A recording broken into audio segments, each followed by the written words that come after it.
بسم الله الرحمن الرحيم. الحمد لله والصلاة والسلام على رسول الله وعلى آله وصحبه. أيها الإخوة والأخوات ولاله المبارك شاب waxay idin soo bandhigayaan maanta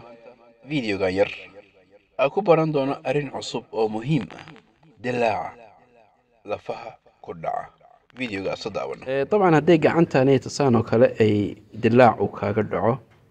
way ku dilaacday kuma jabin ninkan oo kale hadda meel uu ka soo dhacay gacanta way dilaacday curcurka meesha gacanta ay kala laabatay ka dilaacday marka bahashan weyn lagu xiray weliga ku xirnoow muddo dheer saas ahaanaya sanad 2 sano ninkan hadda kale isagana 13 sano gacanta uu haysto 13 sano ayay dilaacday ilaa hadda da'diisa ay 60 xoogaata way xanuuntaa aad u xanuuntaa marka daawadeeda aad u fududahay waxa soo qaadaysaa kamuun 2 gram ah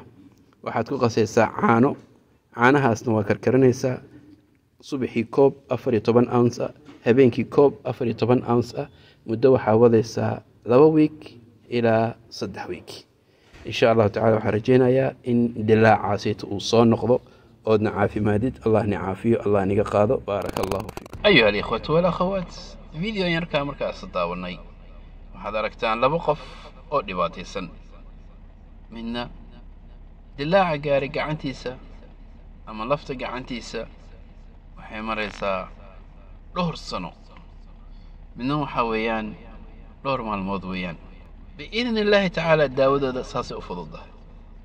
adigana waa ku fududaanaysa insha Allah ta'ala haddii saas oo kale ku dhacdo ama aaba qabtid bala dilaac